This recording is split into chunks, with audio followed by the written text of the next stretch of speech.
നഹ്മദുഹു വനസ്സല്ലി വനസ്സല്ലിമു അലാ റസൂലിൽ കരീം അമ്മാ ബഅദ്. അല്ലാഹു സുബ്ഹാനഹു വ തആല നമ്മെ എല്ലാവരെയും സ്വീകരിക്കുമാറാകട്ടെ. നമ്മുടെ ഓരോരുത്തരുടെയും ജീവിതത്തിൽ വന്നുപോയ എല്ലാ പാപങ്ങളും അള്ളാഹു പുറത്തു തരുമാറാകട്ടെ. നമ്മുടെ മരണപ്പെട്ടുപോയ മാതാപിതാക്കൾ, ഇണകൾ, സഹോദരങ്ങൾ ആരെല്ലാം ഉണ്ട് അവർക്കെല്ലാം അള്ളാഹു തആല പൂർണ്ണമായും മഗ്ഫിറത്തും റഹ്മത്തും നൽകുമാറാകട്ടെ. ആമീൻ. സ്നേഹ ആദരവുകൾ നിറഞ്ഞ മുഅ്മിനീങ്ങളെ, മക്കൾക്ക് ധാർമ്മിക മൂല്യങ്ങൾ പകർന്നു കൊടുക്കുക എന്ന ഒരു വിഷയമാണ് നമുക്ക് ചർച്ച ചെയ്യാനുള്ളത്. ബഹുമാനനായ ഇമാം ബൈഹഖി റഹ്മഹുല്ലാ തൻ്റെ സുനനുൽ കബീറിൽ പറയുന്ന ഒരു സംഭവമാണ്.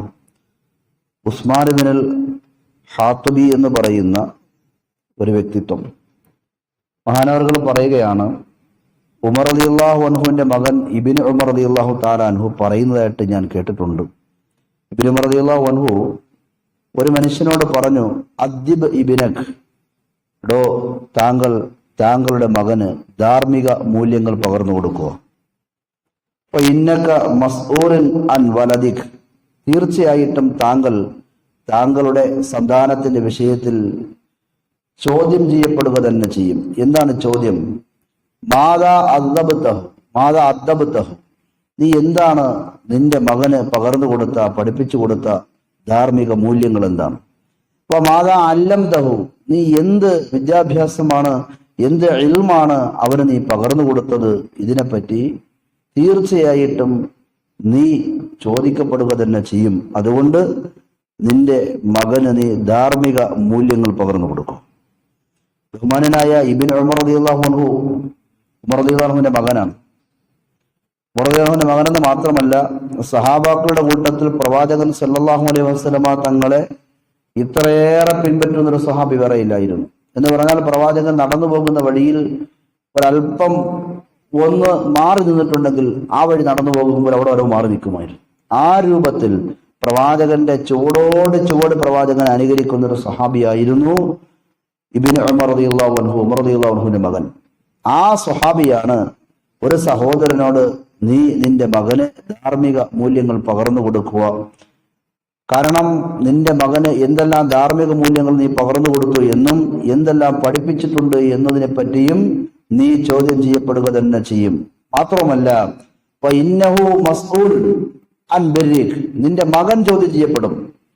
ആ മകൻ നിന്നോട് എന്തെല്ലാം നന്മകൾ ചെയ്തിട്ടുണ്ട്, ഒരു പിതാവെന്ന നിലയിൽ ആ മാതാവിനോടും പിതാവിനോടും പാലിക്കേണ്ടുന്ന കടമകൾ പാലിച്ചിട്ടുണ്ടോ, നന്മകൾ ചെയ്തിട്ടുണ്ടോ? അവർ, ആ മകൻ അല്ലെങ്കിൽ ആ മകൾ നിന്നെ അനുസരിച്ചിട്ടുണ്ടോ, നിന്റെ വാക്കുകൾ മുഖവിലേക്ക് എടുത്തിട്ടുണ്ടോ, നിനക്ക് കീഴ്പ്പെട്ടിട്ടുണ്ടോ, അല്ലെങ്കിൽ നിന്നോടൊപ്പം അനുസരണയോടുകൂടി ജീവിച്ചിട്ടുണ്ടോ തുടങ്ങിയ കാര്യങ്ങളെപ്പറ്റി ആ മകനും ചോദ്യം ചെയ്യപ്പെടും. അപ്പൊ രണ്ട് വിഷയത്തിൽ, പിതാവെന്ന നിലയിൽ താങ്കളും മകനെന്ന നിലയിൽ താങ്കളുടെ മകനും നാളെ പരലോകത്ത് പടച്ചവരുടെ മുമ്പിൽ ചോദ്യത്തിന് വിധേയനാകേണ്ടി വരും. ആദ്യമായിട്ടുള്ള ചോദ്യം താങ്കളോടാണ്. താങ്കൾ എന്താണ് മൂല്യമായി നൽകിയത്? ഒരു പിതാവിനെ സംബന്ധിച്ചിടത്തോളം തന്റെ മകന് നൽകാൻ പറ്റുന്ന ഏറ്റവും വലിയ മൂല്യം അല്ലെങ്കിൽ ഏറ്റവും വലിയ സമ്പാദ്യം എന്ന് പറയുന്നത് വസ്തുവകകളോ അല്ലെങ്കിൽ മറ്റ് ബാങ്ക് ബാലൻസോ ഉണ്ടാക്കി കൊടുക്കലല്ല. അതൊക്കെ ഭൗതികമായ ലോകത്തെ സാഹചര്യങ്ങൾക്ക് അനുസൃതമായിട്ട് നമ്മൾ ചെയ്യേണ്ടി വരുന്നതാണ്. അതിനപ്പുറത്തേക്കുള്ള ഏറ്റവും വലിയ സമ്പാദ്യം എന്ന് പറയുന്നത്, ഏറ്റവും വലിയ ഔദാര്യം എന്ന് പറയുന്നത് ധാർമ്മിക മൂല്യങ്ങൾ പകർന്നു കൊടുക്കലാണെന്ന് ഇമാം അലി റളിയല്ലാഹു അൻഹു പറയുന്നുണ്ട്. അതുപോലെ മകനോടുള്ള ചോദ്യം, നീ ഏതൊക്കെ രൂപത്തിലാണ് മാതാപിതാക്കളോട് അനുസരണ കാണിച്ചത്? നീയും നിന്റെ ഉപ്പയും നിന്റെ ഉമ്മയുമായിട്ടുള്ള ബന്ധം എങ്ങനെയായിരുന്നു? അവരെ നീ അനുസരിച്ചിട്ടുണ്ടോ എന്നുള്ള വിഷയത്തിൽ മകനും ചോദ്യം ചെയ്യപ്പെടും. ഇത് രണ്ടും നമ്മൾ ചേർത്ത് വായിക്കണം. ഈ മകനോടുള്ള ചോദ്യം വരുമ്പോൾ മകൻ പറയും, എനിക്ക് അത്തരത്തിലുള്ളൊരു മൂല്യങ്ങളൊന്നും എൻ്റെ മാതാപിതാക്കൾ പകർന്നു തന്നിട്ടില്ല, എനിക്കതിനെപ്പറ്റി ബോധമില്ലായിരുന്നു, അല്ലെങ്കിൽ എനിക്കതിനെപ്പറ്റി അറിയില്ലായിരുന്നു, മാതാപിതാക്കളുടെ ഭാഗത്തു നിന്നും അത്തരത്തിൽ ഒരു മാർഗദർശനം എനിക്കുണ്ടായിട്ടില്ല എന്ന് പറഞ്ഞ് ഈ മകൻ കഴിയുന്ന രംഗം വന്നേക്കാം. അള്ളാഹു നമ്മളെ കാക്കുമാറാകട്ടെ. അതുകൊണ്ട് തന്നെ സ്വഹാബാക്കൾ അവരുടെ മക്കളെ പ്രത്യേകിച്ച് പഠിപ്പിച്ചിരുന്നു. ഒരുപാട് സ്വഹാബ, എൻ്റെ കയ്യിൽ കിതാബുണ്ട്, ഈ അടുത്ത് കിട്ടിയ കിതാബാണ്. സഹാബാക്കൾ തന്റെ മക്കളെ പഠിപ്പിച്ചിരുന്ന പാഠങ്ങൾ ചർച്ചാ വിഷയമാണ്. 5 വാല്യമായിട്ടാണ് പറയുന്നത്.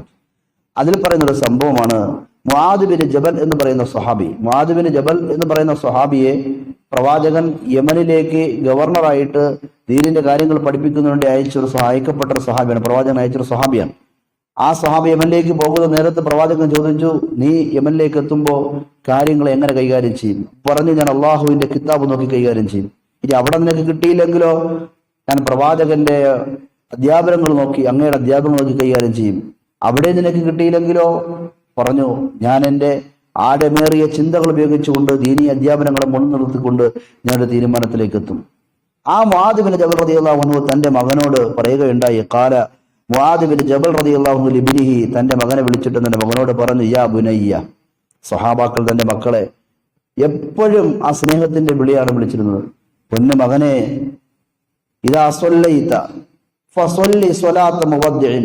മോനെ, നീ നമസ്കരിക്കുമ്പോൾ ഇത് നിന്റെ ജീവിതത്തിൽ അവസാനത്തെ നമസ്കാരമാണെന്ന ബോധത്തോടെ നമസ്കരിക്കണം. ലാ തളിന്നു അന്നക തഊദു ഇലൈഹാ അബദ. ഇന്നത്തെ സുബഹി നമസ്കരിച്ചിട്ടുണ്ടെങ്കിൽ ഇനി ഒരിക്കലും ഒരു സുബഹിയിലേക്ക് അല്ലെങ്കിൽ ഒരു ളുഹറിലേക്ക് അല്ലെങ്കിൽ അതിനോട് നമസ്കാരത്തിലേക്ക് നിനക്ക് വരാൻ കഴിയുന്നൊരു പ്രതീക്ഷയൊന്നും വേണ്ട. നിന്റെ ജീവിതത്തിൽ അവസാനത്തെ നമസ്കാരമാണ് മകനെ നീ ഇപ്പോൾ നിർവഹിച്ചത് എന്ന് മുആദ് ബിൻ ജബൽ റളിയല്ലാഹു അൻഹു മകനോട് പറയുമായിരുന്നു. ഇതിനേക്കാളും ഗൗരവത്തിൽ പറയുമായിരുന്നു, വഅലം യാ ബുനയ്യ, എന്റെ മകനെ നീ പഠിക്കണം, നീ മനസ്സിലാക്കണം. ഇന്നൽ മുഅ്മിന, തീർച്ചയായും ഒരു യഥാർത്ഥ വിശ്വാസി, യമൂത്ത് ബൈനൽ ഹസനതൈൻ, രണ്ട് നന്മകൾക്കിടയിലാണ് അവൻ മരണപ്പെട്ടു പോകേണ്ടത്. ഒരു യഥാർത്ഥ വിശ്വാസി രണ്ട് നന്മകൾക്കിടയിലാണ് മരണപ്പെട്ടു പോകേണ്ടത്. ഒന്ന് ഹസനത്തിൻ ഖദ്ദമഹ, അവൻ ചെയ്തു പോയ ഒരു നന്മ, ചെയ്തു കഴിഞ്ഞ ഒരു നന്മ. ഹസനത്തിൻ അഖറഹ, രണ്ട് അവൻ ചെയ്യാനായി മാറ്റിവെച്ചൊരു നന്മ. അഥവാ ഒരു നന്മ ചെയ്തു കഴിഞ്ഞു, ഇനി അടുത്തൊരു നന്മ ചെയ്യാനായിട്ട് ആഗ്രഹിക്കുന്നു. ഈ രണ്ട് നന്മകൾക്കിടയിലാണ് ഒരു വിശ്വാസിയുടെ മരണം, ഒരു യഥാർത്ഥ വിശ്വാസിയുടെ മരണം സംഭവിക്കേണ്ടത് മകനെ. അതുകൊണ്ട് തന്നെ നീ നിന്റെ ജീവിതത്തിൽ അങ്ങനെ നന്മയുള്ള മകനായി മാറണം എന്ന് മുആദ് ബിൻ ജബൽ റളിയല്ലാഹു അൻഹു തന്റെ മകനോട് പറഞ്ഞു. അബ്ബാസ് റളിയല്ലാഹു അൻഹു തന്റെ മകൻ അബ്ദുല്ലാഹി ബിൻ അബ്ബാസ് റളിയല്ലാഹു അൻഹുവിനോട് പറഞ്ഞ സംഭവം നമുക്ക് അടുത്ത ദിവസം പറയാം.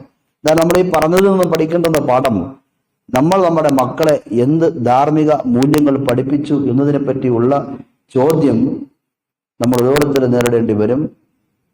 മാത്രമല്ല ആ മക്കൾ എന്തൊക്കെ ചെയ്തു, കേട്ടോ, ആ മക്കൾ എന്തൊക്കെ ചെയ്തു മാതാപിതാക്കളോട്, ഇതിനെപ്പറ്റിയും ചോദ്യമുണ്ടാകും. ഇത് രണ്ടും പരസ്പര ബന്ധിതമാണ്. മാതാപിതാക്കൾക്ക് മക്കളെ പഴിചാരിയോ മക്കൾക്ക് മാതാപിതാക്കളെ പഴിചാരി രക്ഷപ്പെടാൻ കഴിയുകയില്ല. അതുകൊണ്ട് നമ്മുടെ ഉത്തരവാദിത്വം നാം നിർവഹിക്കുക. നാം നമ്മുടെ മക്കൾക്ക് ധാർമ്മിക മൂല്യങ്ങളെ പകർന്നു കൊടുക്കുക. നമ്മുടെ മക്കൾക്ക് നമ്മളാൽ കഴിയുന്നത് എന്തെല്ലാം ചെയ്തു കൊടുക്കാൻ പറ്റുമോ, പഠിപ്പിക്കാൻ പറ്റുമോ, അതൊക്കെ നമ്മൾ പഠിപ്പിച്ച് അവരെ ധാർമ്മിക മൂല്യമുള്ള, മതബോധമുള്ള ഈ പ്രശ്നകലുഷിതമായ സാഹചര്യത്തിൽ മതത്തിനെ എങ്ങനെ, അല്ലെങ്കിൽ മതബോധങ്ങളെ എങ്ങനെ നെഞ്ചോട് ചേർത്ത് ജീവിക്കാൻ കഴിയുമെന്ന് നമ്മൾ പഠിപ്പിച്ചു കൊടുത്തില്ല എങ്കിൽ നമ്മൾ നാളെ ഖബറിന്റെ ഉള്ളിലേക്കാകുമ്പോൾ ഈ മക്കൾ കാണിച്ചു കൂട്ടുന്ന കാര്യങ്ങൾ നമുക്കൊന്നും സമാധാനം തരുന്നതായിരിക്കില്ല. ഇന്ന് മക്കൾക്ക് മാതാപിതാക്കൾ വിശ്വാസമില്ലാത്ത കാലം നമ്മൾ അടുത്ത് കണ്ടില്ല, നാവായക്കുളത്ത് നടന്ന സംഭവം. സ്വന്തം ഒരു മകനെ, എത്ര ക്രൂരനാണ് അയാൾ. അതും ഒരു മുസ്ലിം നാമധാരിയാണ്. ഒരു മകനെ കഴുത്തറുത്തു കൊന്നു, ഒരു മകനെയും കൊണ്ട് കുളത്തിൽ ചാടുന്നു. എത്ര ക്രൂരമാണ്. ഇതൊക്കെ കണ്ടു വളരുന്ന മക്കൾക്ക് മാതാപിതാക്കൾ വിശ്വാസം നഷ്ടപ്പെടുകയാണ്. അതുപോലെ മാതാപിതാക്കൾ മക്കളുടെ പ്രതീക്ഷ നഷ്ടപ്പെടുന്ന ഒരു കാലമാണ്. ഈ ഒരു കാലഘട്ടത്തിലാണ് മുആദ് ബിൻ ജബൽ റളിയല്ലാഹു അൻഹു ഒരു സഹോദരനോട് പറഞ്ഞു കൊടുത്ത ഒരു ഉപദേശം നമ്മളോട് ചർച്ച ചെയ്യുന്നത് വളരെ പ്രസക്തമാണ്. അതുകൊണ്ട് ഞാൻ ഒന്നുകൂടി എന്റെ നഫ്സിനോടും നിങ്ങളോടും പറയുന്നു, നമ്മൾ നമ്മുടെ മക്കളെ ധാർമ്മിക മൂല്യങ്ങൾ പകർന്നു കൊടുക്കുക. നാളെ തീർച്ചയായിട്ടും എന്തൊക്കെ പഠിപ്പിച്ചു എന്നുള്ളതും എന്തൊക്കെ പകർന്നു കൊടുത്തു എന്നുള്ളതിനെ പറ്റി നമ്മൾ ചോദ്യം ചെയ്യപ്പെടും. അതുകൊണ്ട് നമ്മുടെ വീടകങ്ങളിൽ എപ്പോഴും അതിനുള്ള സാഹചര്യങ്ങളുണ്ടാകും. ഇന്ന് പല വീടുകളിലും ആ സാഹചര്യങ്ങൾ നഷ്ടമാകുന്നു. വീടിനകത്തുള്ള ചർച്ചകളൊന്നും തന്നെ അത്തരത്തിൽ ഉമ്മയും വാപ്പയും തമ്മിലുള്ള, മക്കൾ തമ്മിലുള്ള, വാപ്പയും മക്കളും മാതാപിതാക്കളും മക്കളും തമ്മിലുള്ള ചർച്ചകളൊന്നും തന്നെ ഇത്തരം മൂല്യങ്ങളെ പറ്റി ചർച്ചയെ വരുന്നില്ല. അവിടെ സാമ്പത്തികം ചർച്ച വരാം, മറ്റ് ബന്ധുക്കളെ പറ്റി ചർച്ച വരാം, മറ്റ് ഇതര സാഹചര്യങ്ങളെ പറ്റിയൊക്കെ ചർച്ച വരാം. ആ ചർച്ചകൾക്കിടയിൽ മകനെ, നീ മരിച്ചാൽ എങ്ങനെയാടാ പരലോകം നിന്റെ ചിന്തിച്ചിട്ടുണ്ടോ? അല്ലെങ്കിൽ ഞാനങ്ങ് മരിച്ചു പോയാൽ എൻ്റെ പരലോകത്തെ പറ്റി ചിന്തിച്ചിട്ടുണ്ടോ? ഇത്തരത്തിലുള്ള ചർച്ചകളൊന്നും വരാറില്ല. ഇന്ന് ഖുർആൻ ഓതിയോ, ഇന്ന് എത്ര ദിക്റ് ചൊല്ലി, ഇന്ന് ദുആ ചെയ്തോ, ഇസ്തിഗ്ഫാർ ചൊല്ലിയോ, തഹജ്ജുദ് നമസ്കരിച്ചോ, അല്ലെങ്കിൽ ഫർദ് നമസ്കാരം നമസ്കരിച്ചോ, ഖളാ ആയോ? ഇത്തരത്തിലുള്ള ഒരു ചോദ്യങ്ങളൊന്നും ഇന്ന് കുടുംബങ്ങളിൽ കാണാൻ കഴിയുന്നില്ല. അതൊക്കെ ഈ ധാർമ്മിക മൂല്യങ്ങൾ മാതാപിതാക്കൾക്കും മക്കൾക്കും നഷ്ടപ്പെട്ടു പോകുന്നതിന്റെ ഏറ്റവും വലിയ സൂചനകളാണ്. അല്ലാഹു തആല നല്ലതുപോലെ കാര്യങ്ങൾ മനസ്സിലാക്കുവാനും അമൽ ചെയ്യുവാനും തൗഫീഖ് നൽകി അനുഗ്രഹിക്കുമാറാകട്ടെ. നാളെ മക്കളുടെ വിഷയത്തിൽ പരലോകത്ത് പടച്ചവന്റെ മുമ്പിൽ മക്കളോടുള്ള ബാധ്യതകൾ പൂർണ്ണമായി നിറവേറ്റിയ മാതാപിതാക്കളായി എത്തുവാൻ അല്ലാഹു സാധുക്കളായ നമുക്ക് തൗഫീഖ് നൽകി അനുഗ്രഹിക്കുമാറാകട്ടെ. അതുപോലെ മക്കളും മാതാപിതാക്കൾ പൂർണ്ണമായും കടമകൾ നിറവേറ്റുകയും അതനുസരിച്ച് ജീവിക്കുകയും അവരനുസരിക്കുകയും ചെയ്തവരാണെന്ന് പറയുന്ന ഉയർന്ന അവസ്ഥയിലേക്ക് എത്തുന്ന രൂപത്തിൽ അള്ളാഹു നമ്മളെയും നമ്മുടെ മക്കളെയും കുടുംബങ്ങളെയും കബൂലാക്കുമാറാകട്ടെ. മരണപ്പെട്ടുപോയ നമ്മുടെ മാതാപിതാക്കൾ ആ അർത്ഥത്തിൽ നമുക്ക് വേണ്ടുന്ന മൂല്യങ്ങൾ ഒന്നുകൂടി പറയാതിരിക്കാൻ കഴിയില്ല. കഴിഞ്ഞൊരു തലമുറയിൽ നമ്മുടെ ഉപ്പയും നമ്മുടെ ഉമ്മയൊക്കെ കൂടുതൽ പഠിപ്പിച്ചില്ല എങ്കിലും അവരുടെ ഒരു ഭയഭക്തി ഉണ്ടായിരുന്നു. നമസ്കാരത്തിലുള്ള ജാഗ്രത, വീട്ടിനകത്ത് അവർ കാണിച്ചിരുന്ന ജാഗ്രത, മക്കളോട് അവർ കാണിച്ചിരുന്ന താല്പര്യങ്ങൾ, ഇതൊക്കെ മതിയായിരുന്നു എന്ന് നമ്മളൊക്കെ അത് കണ്ടു പഠിക്കാൻ. ഞാനൊക്കെ അങ്ങനെ പഠിച്ചതാണ്. എന്റെ വാപ്പയിൽ നിന്ന് എൻ്റെ വാപ്പ ഒരു പണ്ഡിതനല്ല എങ്കിലും ഒരുപാട് കാര്യങ്ങൾ പറഞ്ഞു തരുമായിരുന്നു. ഒരുപാട് കാര്യങ്ങൾ, ഒത്തിരി കാര്യങ്ങൾ പറഞ്ഞു തരുമായിരുന്നു. അതൊക്കെ ഞാൻ എപ്പോഴും എൻ്റെ മനസ്സിൽ ഓർമ്മയുണ്ട്. പലപ്പോഴും പല വർത്തമാനങ്ങൾക്കിടയിലും എൻ്റെ പിതാവ് പറഞ്ഞ പല കാര്യങ്ങളും ഞാൻ പറയാറുണ്ട്. അത്രമാത്രം നല്ലതുപോലെ നമുക്ക് പകർന്നു തന്നിരുന്നു പല കാര്യങ്ങളും. പക്ഷെ അവരൊന്നും പണ്ഡിതന്മാരൊന്നും അല്ലായിരുന്നു, സാധാരണ ആൾക്കാരായിരുന്നു. പക്ഷെ ഇന്നത്തെ കാലം അതല്ല, അതൊക്കെ മാറിപ്പോയി. ആ കാലമൊക്കെ മാറിപ്പോയി അല്ലേ? നിങ്ങൾക്കൊക്കെ നിങ്ങളുടെ ഉപ്പയും നിങ്ങളുടെ ഉമ്മയും ഓർക്കുമ്പോൾ ഒരുപാട് പറയാനില്ലേ? ഒരുപാട് പറയാനുണ്ട്. അവരൊക്കെ ആ ത്യാഗം സഹിച്ച് നമ്മളെ വളർത്തി. ആ ത്യാഗത്തിനിടയിൽ കൂടുതലൊന്നും പറയാൻ കഴിഞ്ഞില്ലെങ്കിലും നമ്മൾ അവരെയൊക്കെ അനുസരിച്ച് കണ്ടും കേട്ടും വളർന്നു വന്നവരാണ്. ഇന്നതൊക്കെ മാറിപ്പോയി. ഇന്ന് സൗകര്യങ്ങൾ നമുക്ക് കൂടി വന്നപ്പോൾ, സാഹചര്യങ്ങൾ മാറി മറിഞ്ഞപ്പോൾ മാതാപിതാക്കളും മക്കളും തമ്മിൽ വലിയ ബന്ധങ്ങളില്ലാത്തൊരവസ്ഥയിലേക്ക് എത്തി. അള്ളാഹു നമുക്ക് മാപ്പ് നൽകുമാറാകട്ടെ. നമ്മുടെ ഭാഗത്ത് വീഴ്ചകൾ പറ്റിയെങ്കിൽ അള്ളാഹു നമുക്ക് പുറത്തു തരുമാറാകട്ടെ.